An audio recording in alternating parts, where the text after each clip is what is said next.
Tomodachi Life. Now, it all started when I was watching Dan TDM's playthrough and then watched pretty much every other playthrough and reaching the conclusion of, I gotta buy this game. So I took out my piggy bank and counted all my coins, and I had exactly $30, enough to buy Tomodachi Life. So I go on my mission. To get Tomodachi Life, step 1, grab the piggy bank.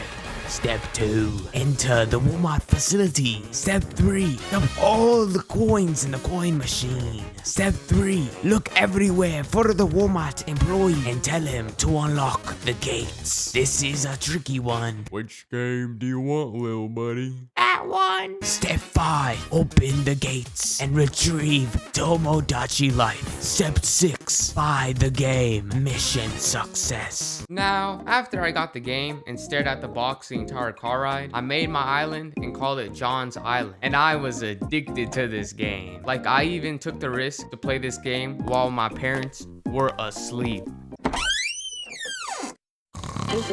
Now, being able to create your own story with your Miis was one of the reasons why I like this game so much, and I think pretty much everyone else liked Tomodachi Life because of this reason. Because the reason I watched so many playthroughs was because they were all different. Each and every playthrough I watched had its own story. It wasn't like other games where, oh, you go to this section, and then that section, and then... Now, there was this one mini game in Tomodachi Life, which was you helping a Mii propose to another Mii. And if you play Tomodachi Life, you know what mini game I'm talking about here. But basically how this mini game works is you have to tap a button at the bottom of your 3DS screen the exact moment the other Mii is thinking about the other Mii. And you get 3 tries, but you also have to do it 3 times. So it played out a little like this. So, okay, doing good so far. And then I was like, oh, okay, what, one more to go. No!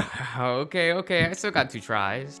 Okay, last try. I just gotta click it at the right exact moment. But there were many other mini games like this in Tomodachi Life. There was Tomodachi Quest, all the mini games you would play with your Miis, and also all the places you could see your Miis hang out in, like the cafe, the amusement park, and the beach. My favorite mini game was Tomodachi Quest because if you reached the final boss, your reward would be whatever the boss was. But I remember this mini game not being easy at all. Like, if the final boss was a fishbowl, you could defeat it easily. But if you were against a travel ticket, it was pretty much impossible. Speaking of travel tickets, I remember specifically saving one for a married couple that had a baby and giving it to them. And the baby actually goes with them, which I thought was really cool. Speaking of babies, once your Miis were married, they'd eventually ask you whether you think they should have a kid or not. Which if you agree to, a couple days later, you get a phone call saying they had a baby. And they ask you whether you think it's a boy or a girl. It's pretty much whichever option you choose. I chose a boy, and it was a boy. But when they showed the baby's face, it's actually a combination of both of the parents' faces. Well, you can edit it, so I made it look like my Mii. But each day you have to take care of the baby by playing different mini games. And I remember rocking my 3DS like a baby with motion controls, which was fun, but there was also the other option of...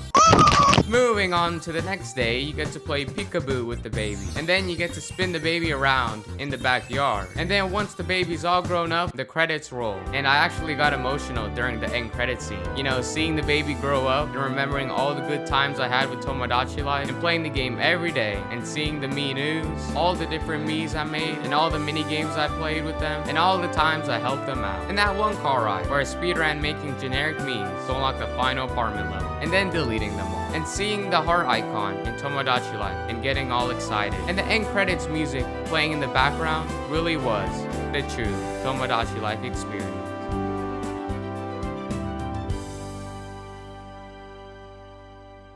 Now, once the credits were done, you could either send your Mii that you raised to your apartments or send it to the port to travel to other islands. And I sent mine to the port. And basically how this works is once you get a street pass with someone that also has Tomodachi Life and has a Mii waiting in their port, your Mii would go to their island and their Mii would go to your island. But a weird situation happened with my Mii because I went to McDonald's to get my 7 street passes, but I also got a street pass for Tomodachi Life, which means my Mii went to the McDonald's hotspot and not an actual island. And basically what Nintendo did is they called the McDonald's hotspot the Street Pass Relay Point Island. And I got a letter from my Mii saying he arrived there, but I didn't get any new letters after that. And Nintendo shut down Street Pass Relay. So I guess my Mii's just gone now.